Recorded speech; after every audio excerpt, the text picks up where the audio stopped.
Hi, and thank you for taking the time to watch my presentation on my MSW Academic Journey. This is Allison, and welcome. So first, let me talk about the reflections on my academic journey. Let me start with the initial challenges that I had to overcome, the field positions I was able to obtain, my overview of the Master of Social Work program at ASU, my future plans, and lastly, words of wisdom for those who are just beginning their academic endeavor. Let me begin by identifying my initial challenges.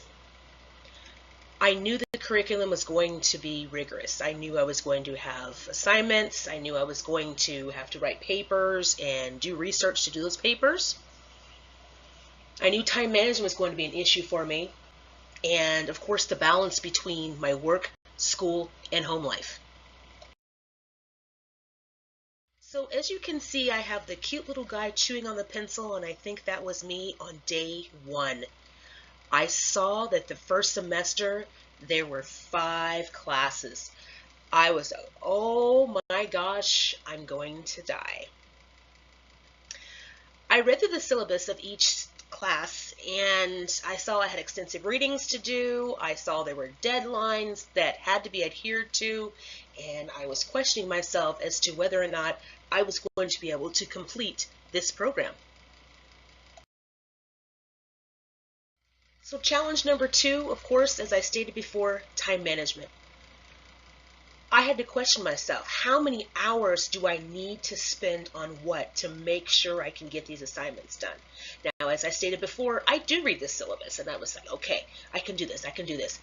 I know I can't spend the recommended amount of time on each class, on each assignment, on doing really as much research as I wanted to do, but the more I thought about it, I said, hey, wait a minute, I can do this. I got my bachelor's in a year.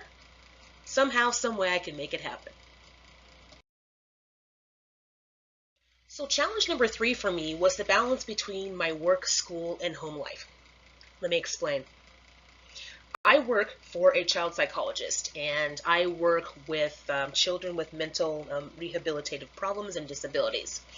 So in order for me to work with these children, I had to have a schedule that actually started at 1:30 in the afternoon and basically went until 7:30, 8 o'clock at night. And this was 6 days a week. I had 10 to 12 clients. I had to figure out how I was going to be able to drive to these kids, get there on time, and make sure they got their sessions done.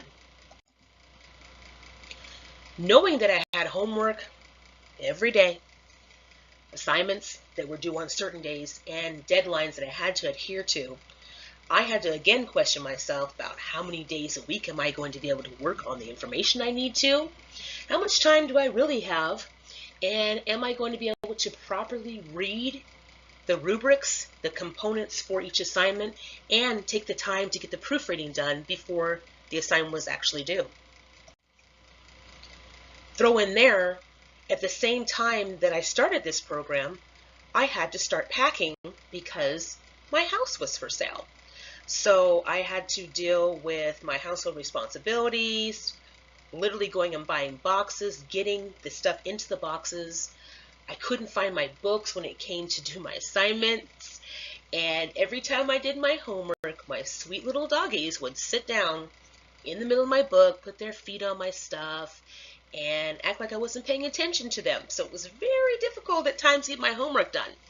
And of course, my computer is upstairs in my house, so every time I went upstairs, they were running behind me and chasing me, and they're running and behind. Oh my gosh, it was like, ah! In spite of the challenges that I had, I was able to obtain a very interesting field position in my first year. That one happened to be at a place called Insight Therapy Solutions. My field instructor's name was Diana, and she is an LCSW and has been for over 20 years. I chose a particular place because it was close to my house. The staff there was very nice and accommodating. They always answered my questions for me and made sure that I felt welcome at all times. When I first went to Insight Therapy Solutions, they sat down with me and gave me the lists of their policies and procedures, basically delineated to me what I'd be doing for them, and of course encouraged me to ask questions at all times. During the time at this field position, I was able to audit all of their files, the files that were on paper and the files that were on the computer. I was able to do assessments on geriatric clients because my field instructor happened to be older and those were her clients. I was able to go and see her clients where they lived and help them out as much as I could.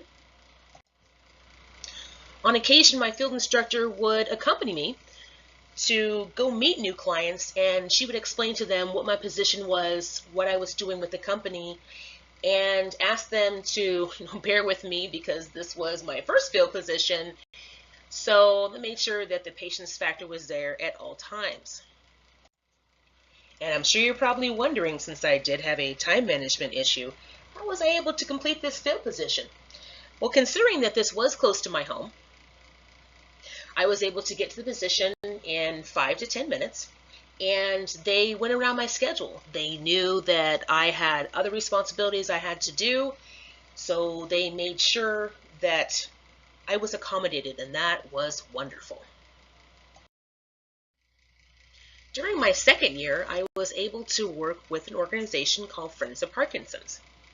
And Friends of Parkinson's is a 501c3 nonprofit organization that educates community on Parkinson's disease. The first challenge I had with this particular position was it was all the way across town. I'll admit it, I was spoiled.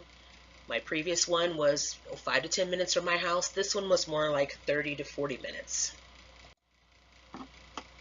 The administrative staff in this office was beyond incompetent. They were so unorganized. Every time I tried to do an audit, they couldn't tell where anything was, and they worked in this office. I was literally on my hands and knees on the floor in this office every week looking for information to finish the information gathering that I was trying to do. What made it even more challenging was that the staff that she had was actually on loan from another organization. So frankly, they really didn't care about not knowing where things were. They just kind of winged it every time I'd ask them something. In spite of the challenge that I had with the administrative staff, even though they're very nice ladies, I was able to attend lots of community events through this organization and work directly with the CEO of Friends of Parkinson's. My field instructor for this position happens to be the social work manager at the Cleveland Clinic. She is also an LCSW and has been for years. So it was nice to be able to talk to her about the issues and the challenges that I had with working with this nonprofit organization, and she just kept encouraging me to keep going, keep going.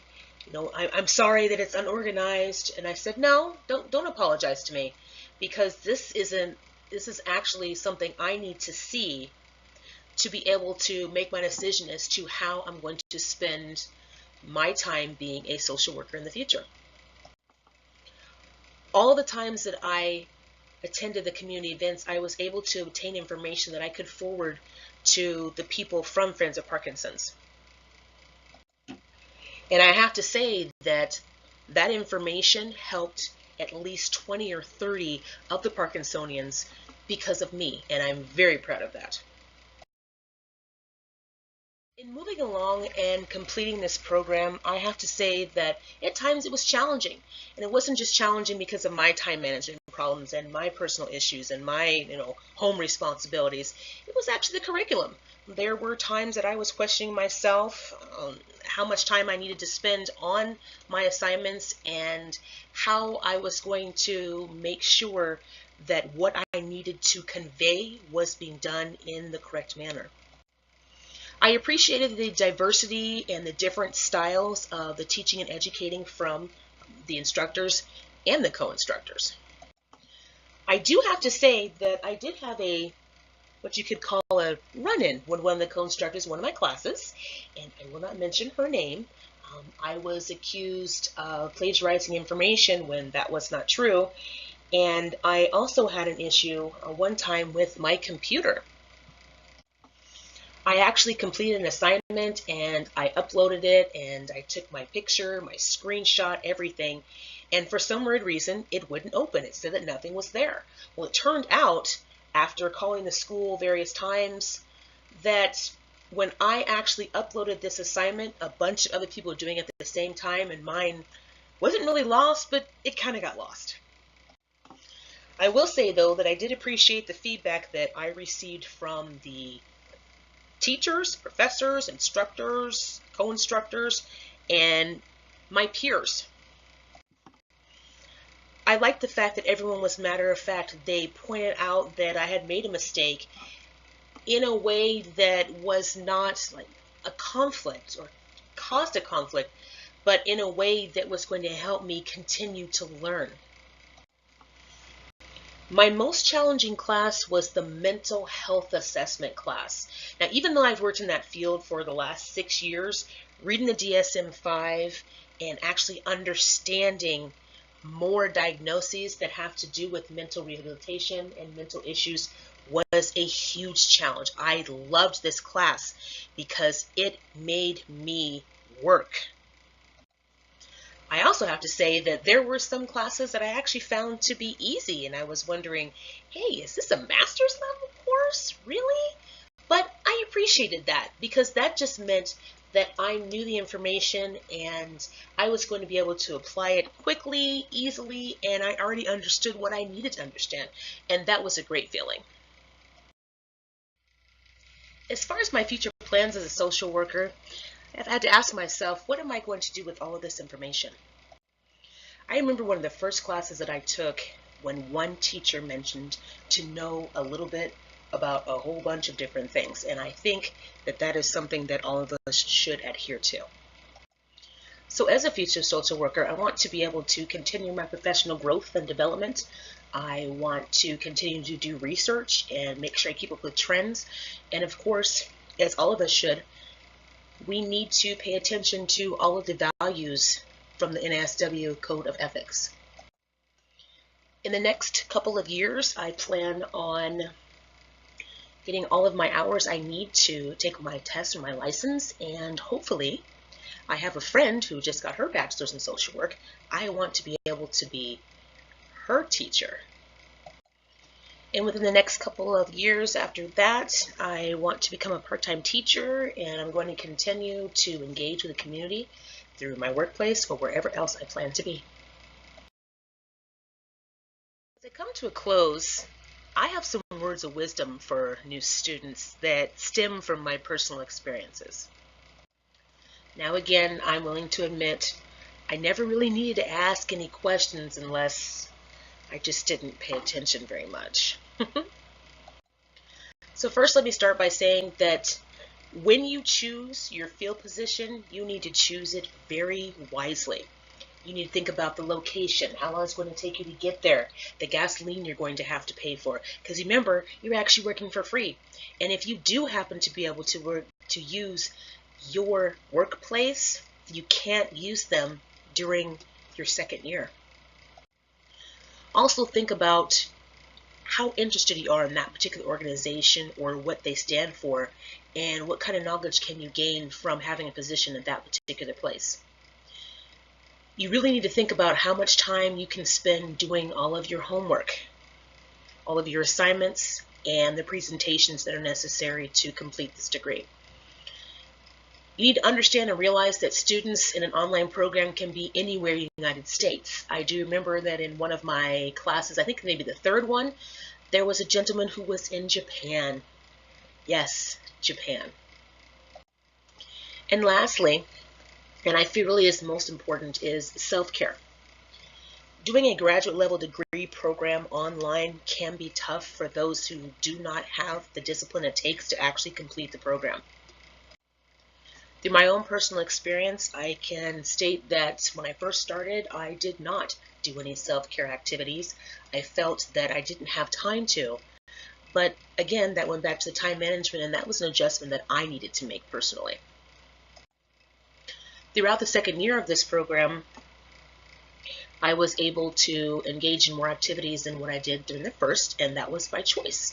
And I noticed that I did feel a lot better about spending the time I needed to get my assignments done, and everything seemed to come a lot easier.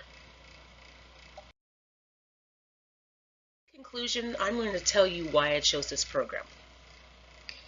Now, initially I did say that I freaked out because I saw how many classes I needed to take and the assignments needed to be done, and actually questioned myself as to whether or not I was going to be able to complete the program. But I chose this program because it was actually convenient for me. Even though I had a horrendous schedule, I had no problem finishing my homework and getting all of my assignments done. Would I recommend this program to others? I think so. People always ask me where I'm getting my degree from, and I clearly state I am doing an online program through Arizona State University. And the reason why I chose to do that is because it's convenient for me. And as a matter of fact, I have actually got some of my friends to enroll in ASU, and they're not doing the master's program, but they're actually moving along and getting their degrees in various other subjects. So I'm going to conclude by telling you my overall thoughts. I am glad to be done. I am ready to go out into the workplace. I feel that I have what is necessary to succeed in this field. I'm excited to take a position. I will be working at a place that's called BBS, which is Bilingual Behavioral Services. I'll be doing therapy almost 40 hours per week. And with those 40 hours, I'm going to be able to get my hours necessary for me to become an LCSW as quickly as possible. And the one very interesting thing about it is I used to work at BBS. I used to be a facilitator there, and I used to do basic skills training and psychosocial rehabilitation, but now I've moved past that, and I'm going to be able to utilize the information that I have obtained from ASU to be a professional social worker. Thank you for watching my video.